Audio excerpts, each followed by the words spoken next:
하나님 말씀 에스겔 48장 35절 말씀입니다. 에스겔 48장 35절. 한 절이니까 같이 한번 우리 큰 목소리로 봉독하겠습니다.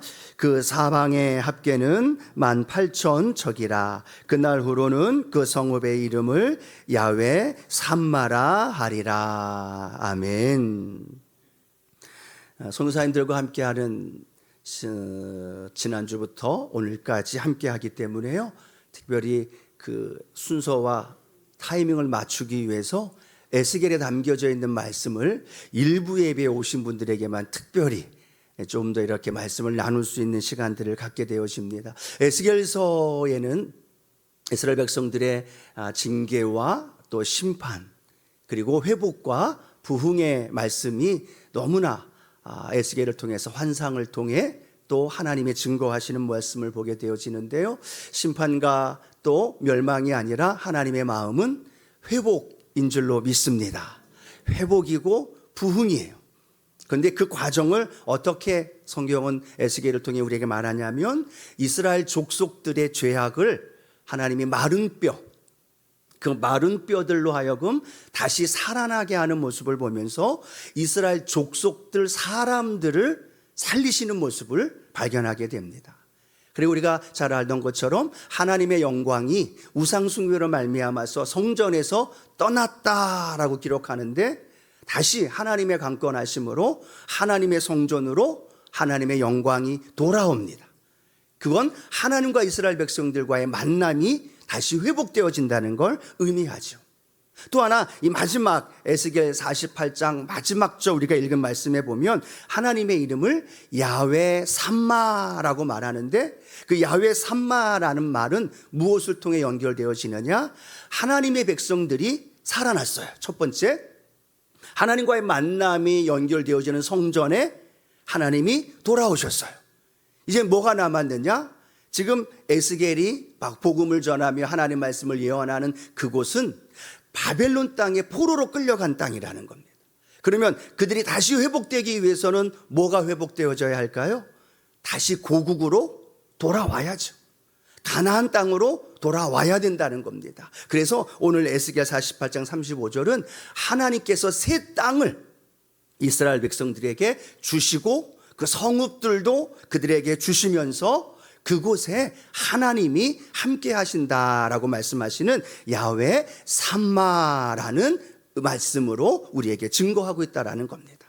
여러분, 세 가지가 다 해결되어진 거예요. 하나는 이스라엘 백성, 또 하나는 성전의 회복을 통한 하나님과의 만남, 그리고 그들이 살아가야 할 삶의 영역인 땅, 거기까지 하나님께서 회복시켜 주시면서 거기에 뭐라고 말씀하시느냐? 내가 거기에 있으리라 라는 말씀을 선포하고 있다는 겁니다. 그래서 오늘 본문 말씀 중심으로 제목이 뭐냐? 야훼가 거기 계시다 라는 의미라는 거죠. 함께 고백해 볼까요? 야훼가 거기 계시다. 그 이름의 뜻이 뭐라고요? 야훼 삼마라는 뜻을 갖고 있습니다. 그 땅에도, 회복되어진 그 땅에도, 이스라엘 백성들이 머무는 그 삶의 현장에도, 하나님의 은혜 안에서 회복되어진 성전에도 누가 계시다? 하나님이 계시다라는 거예요. 오늘 저와 여러분 이 예배를 드리는 이 자리에 우리 하나님 함께 하십니다. 우리가 머무는 삶의 땅, 삶의 지역, 삶의 현장, 그 모든 곳에서도 하나님 뭐라고 말씀하시냐? 내가 거기 있겠다라고 말씀하신다는 거예요. 그것이 에스겔을 마무리하면서 가장 강조하며 마무리를 꽝 하고 도장을 찍는 말씀이 야훼 삼마라는 이름의 선포라는 거예요. 늘 우리 성도님 삶의 현장 안에 하나님이 야훼 삼마이십니다. 이걸 고백하며 살아가기를 축복합니다. 자, 야훼 삼마 그 말씀 속에서 우리에게 주시는 말씀 세 가지를 좀 함께 나눌 텐데요, 그 야훼 삼마의 의미 속에 하나님이 우리와 함께 하신다라는 거 한번 같이 고백할까요? 하나님이 함께 하십니다. 믿으시면 아멘. 아멘. 여러분, 사랑하는 사람들의 특징은 뭘까요? 사랑하는 사람들은 함께 있기를 원합니다. 연애할 때 만나서 대화하고 또 만나서 식사하고 또 헤어지면 아쉽고 또 만나고 또 보고 싶고 보고 또 보고 또 봐도 또 보고 싶고 함께하고 싶은 마음이 생겨서 어떻게 해요? 결혼하면서 한 가정을 이루는 거죠. 하나님도 이스라엘 백성들을 창조하신 이유가 뭘까요? 그들과 함께 하기 위함인 거예요. 하나님의 백성인 저와 여러분을 창조하신 것도 하나님은 함께 하시면서 그 이스라엘 백성들의 삶을 인도하시고 책임져 주시고 붙들어 주신 줄로 믿습니다. 어느 정도로요? 이스라엘 백성들을 구원하기 위해서 애굽을 초토화시킬 만큼 이스라엘 백성, 하나님이 사랑한 그 백성을 구원하기 위해 주변의 이방 민족들을 다 멸하시면서까지도 하나님은 이스라엘 백성들과 사랑하기를 원하셨고 함께 하기를 원하셨어요.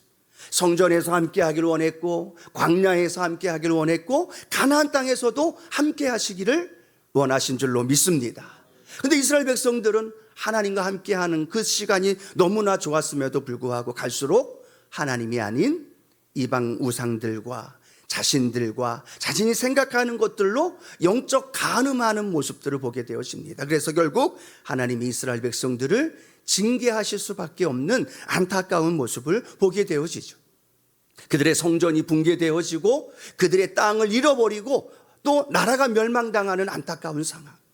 그럼에도 불구하고 하나님의 사랑은 끝이 없는 줄로 믿습니다. 그래서 하나님은 어떻게 해요? 그들을 또 하나님의 강권함으로 데리고 오는 거예요. 말씀드렸다시피 이스라엘 백성들을 살리셨고 마른 뼈들을 살리셨듯 그들을 살리셨고 성전을 다시 회복함으로 말미암아 내가 너와 성전에서 만나리라. 그 성전의 회복을 시켜주셨고 그들이 삶을 살아가는 삶의 현장까지도 하나님 뭐라고 말씀하셨어요? 내가 너와 함께 거기 거하리라. 야훼 삼마, 이 하나님의 이름을 널리 선포한 줄로 믿습니다.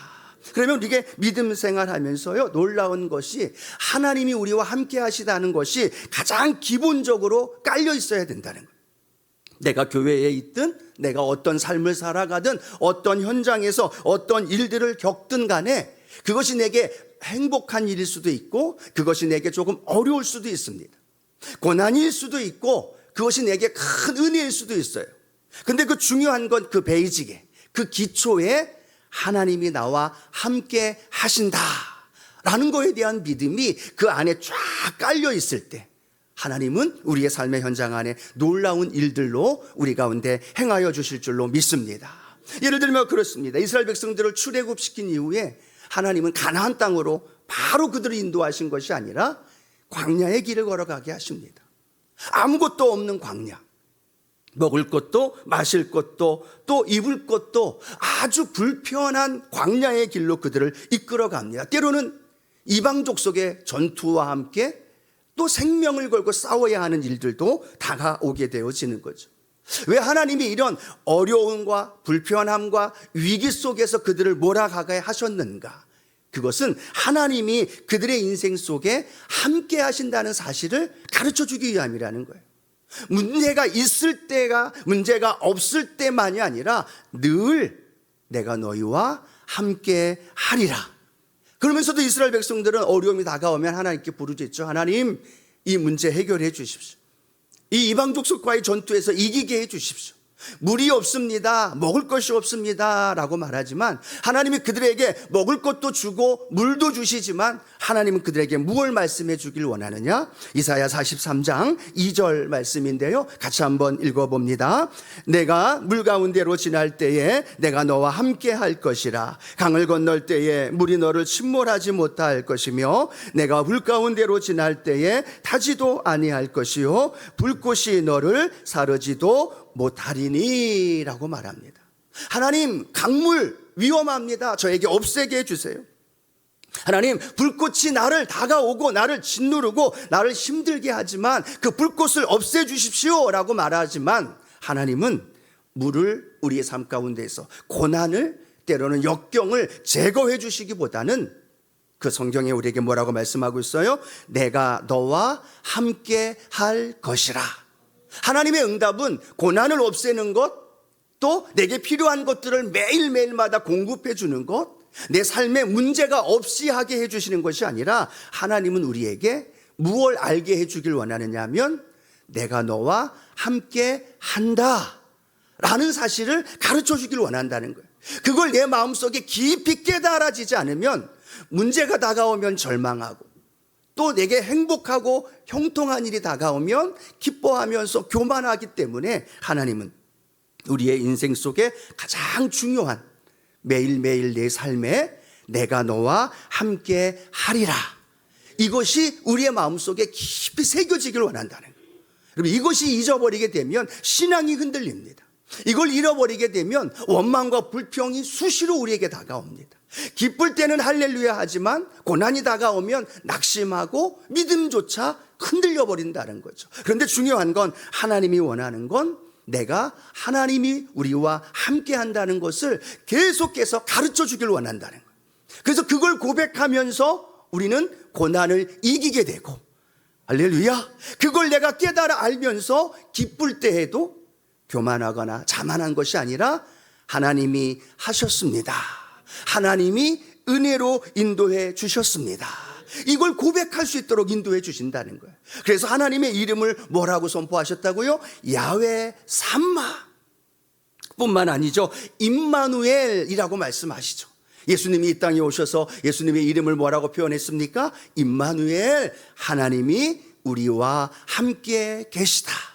성령님이 오늘 우리 가운데 오셔서 성령님을 통해 우리에게 말씀하는 건 뭐예요? 내가 너희를 고아와 같이 버려두지 아니하고 영원히 너희와 함께 있으리라.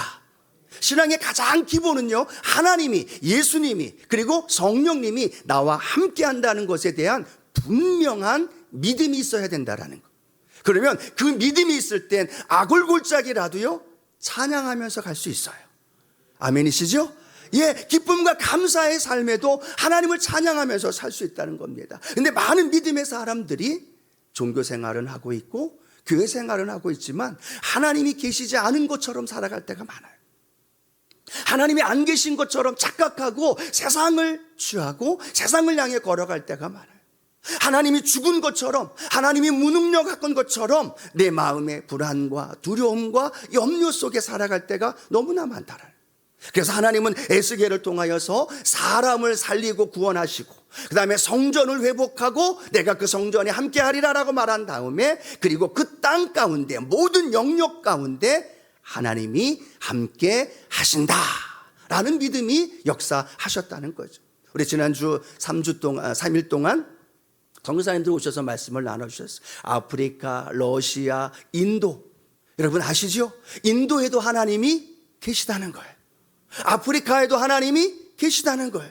왜요? 지역보다도 그 믿음의 사람들의 삶이 머무는 그곳에 하나님이 우리에게 말씀하는 건 내가 거기 머물고 있고 하나님이 거기에서 함께 하신다는 이 놀라운 은혜가 저와 여러분 안에 함께 하시기를 축복합니다. 여러분, 힘들 때 잊지 말아야 할 것, 하나님이 나와 함께 하신다. 절망 속에 있을 때, 캄캄해 보일 때, 낭망할 때, 그때도 하나님 나와 함께 하신다. 그걸 가르쳐 주고 싶어 하시는 거예요. 그걸 깨닫게 해주길 원하신다는 걸 기억하면서 하나님과 함께 믿음의 길을 우리 천국 갈 때까지, 그리고 전국에서도 그 주님과 영원히 함께하는 저와 여러분 되어지기를 축복합니다. 두 번째, 오늘 에스겔 야훼 삼마를 통하여 하나님 우리에게 주시는 것은 하나님의 영으로 우리의 삶 속에 함께 하시면서 놀라운 일을 이루어 주신다는 거죠. 여러분, 우리가 에스겔을 통해서 계속 함께 말씀을 나눴던 거 기억할 겁니다. 멸망과 징계와 심판이에요. 그런데 하나님은 거기에서 끝나는 것이 아니라 완전한 반전을 일으키기 위하여서 무엇을 하셨어요? 에스겔 36장 26절, 우리 계속해서 읽었던 말씀 한 번 더 읽어봅니다. 또 새 영을 너희 속에 두고 새 마음을 너희에게 주되 너희 육신에서 굳은 마음을 제거하고 부드러운 마음을 줄 것이며 라고 말하고 있다는 거예요. 하나님의 영, 새 영이 우리 안에 두게 하셨고 그 새 영을 통하여서 우리에게 굳은 마음을 부드러운 마음으로 오늘도 바꾸어 주시는 줄로 믿습니다. 여러분, 사람은 잘 바뀌지 않습니다. 변하지 않습니다. 여러분 오늘도 주일날 일부 예배 오시는 분들 자리에 앉으시는 자리 한번 이렇게 보시겠어요? 늘 앉으시는 자리에 앉지 않나요? 우리의 삶의 패턴, 생각하는 것, 또 삶을 살아가는 것들 잘 바뀌지 않아요. 우리 굳은 마음도 잘 바뀌지 않아요. 바뀌어야지라고 말하지만 그렇게 바뀌지 않는다는 거예요. 하루의 일상의 삶도 생각하는 것조차도 그렇게 쉽게 바뀌지 않는다는 거죠. 그런데 하나님의 영, 새 영이신 성령님이 우리 안에 들어오시면 우리의 굳은 마음이 바뀌어진다는 거예요. 우리의 굳은 마음, 완악한 마음, 받아들여지지 않는 마음, 수용하지 못하고 내 마음, 내 뜻대로 살아가는 그 마음을 바꾸어 주시는 분이 있는데 그분이 바로 성령 하나님이신 줄로 믿습니다. 우리 마음만 잘 안 바뀌어지나요? 우리의 환경도 잘 안 바뀌어져요.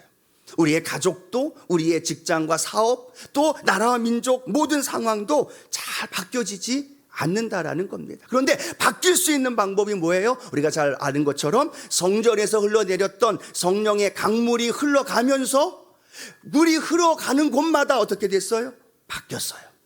죽음에서 생명으로, 없는 것에서 있는 것으로, 번성함으로 회복되어지는 일들로 바뀌어졌다는 거예요. 무엇이 바뀌었어요? 환경이 바뀌었다는 거예요. 내 주변의 상황이 바뀌었다는 거예요. 그런데 내 힘으로 안 돼요. 내 남편도, 내 아내도, 내 자식도 안 돼요. 고집불통이고 아무리 얘기해도 바뀌지 않아요. 그런데 그 안에 성령님이 들어가면 성령님이 그 마음을 만져주시고 변화시켜 주시고 새롭게 바꿔 주시는 놀라운 축복이 저와 여러분 안에 일어나게 될 줄로 믿습니다.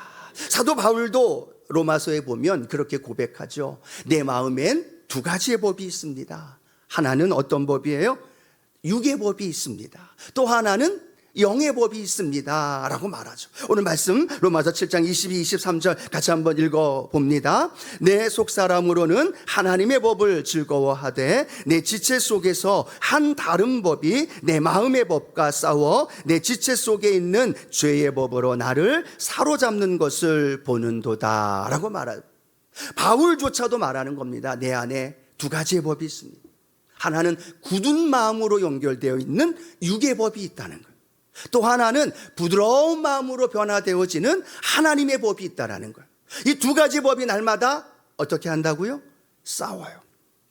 충돌해요. 그 싸워서 충돌하는 것 가운데 사도 바울조차도 뭐라고 얘기하냐면 내 지체 속에 있는 죄의 법으로 나를 사로잡아 가는구나 라고 말하고 있다는 겁니다. 뭐 세상 우리 신앙 안에서 이야기하지 않아도 보통 사람들도 그렇게 얘기하지 않습니까? 내 안에 늘 두 가지의 마음이 있다고, 선과 악이 있다고. 선을 선택할 때의 결과와 악을 선택할 때의 결과가 너무나 다르다는 겁니다. 마찬가지로 신앙 안에서 살아갈 때에도 우리 안에 하나님의 법이 있고 죄의 법이 있다는 거예요. 이 두 가지가 싸운다는 거예요. 여러분 이른 아침 이렇게 나와 예배 드릴 수 있는 것도 하나님의 법이 저와 여러분을 싸워 이기게 함으로 하나님의 전에 나온 줄로 믿습니다. 목사인 저도 교회 당연히 나와야죠. 주일인데 싸울 필요가 있어요, 없어요? 없어요. 무조건 일어나면 준비하고 교회 나오는 겁니다. 근데 그 이외에 다른 많은 상황에서는 목사인 저도 계속 싸워요.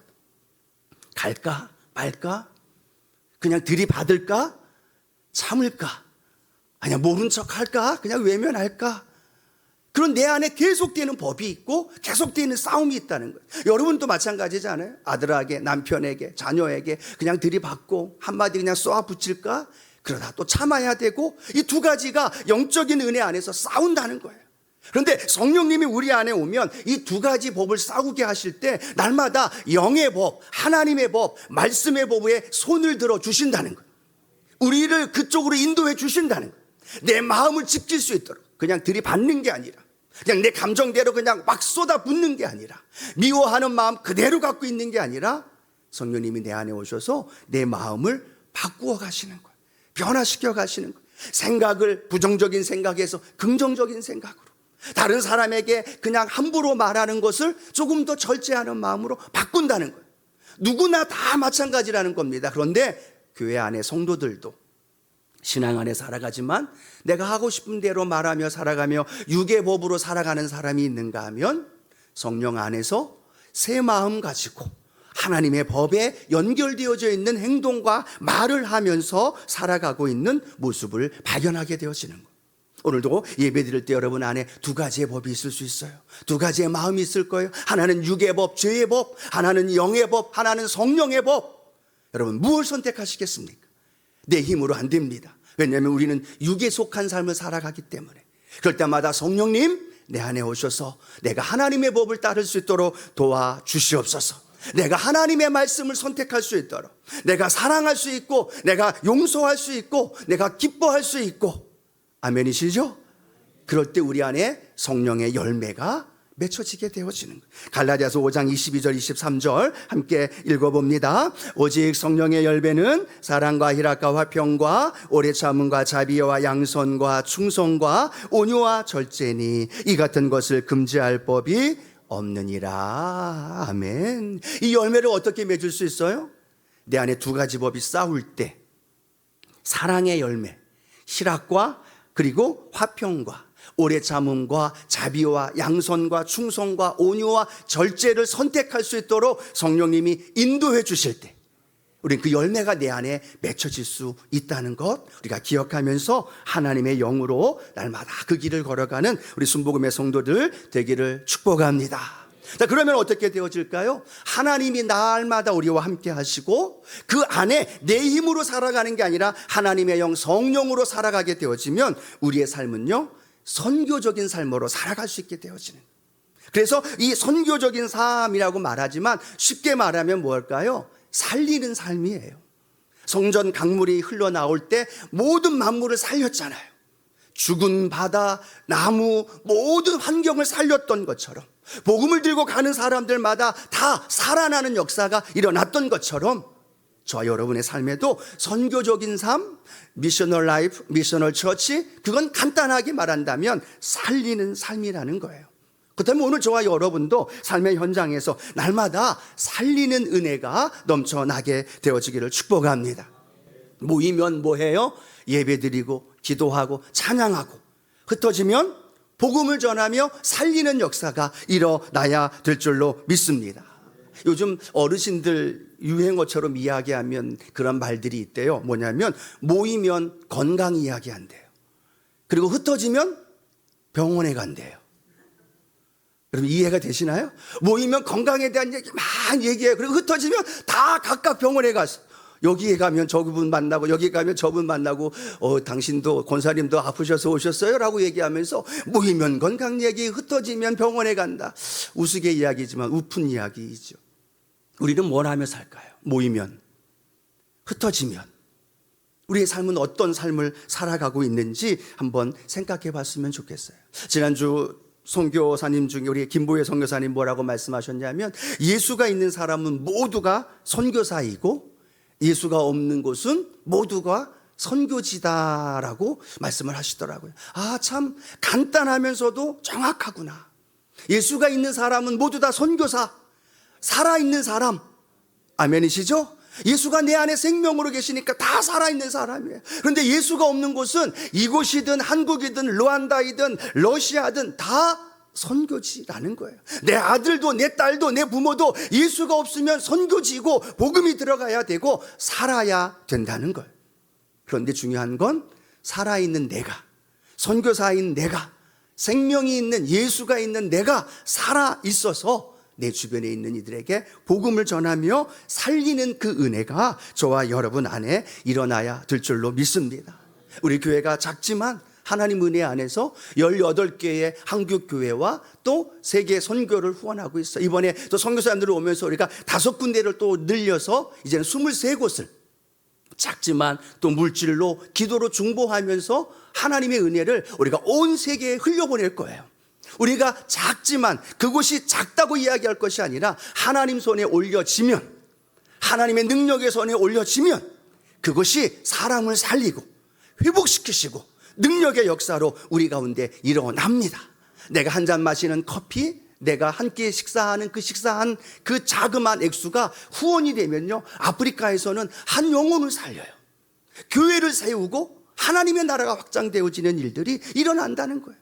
내 물질이 여기에서 나에게, 내 가정에게 머물러지는 게 아니라, 내 시간이 나만을 위한 시간으로 사용되는 게 아니라 정말로 영혼을 구하고 살리고 회복시키는 길로 우리가 사용되어지며 걸어갈 수 있는 우리 모두가 되어지기를 주님의 이름으로 축복합니다.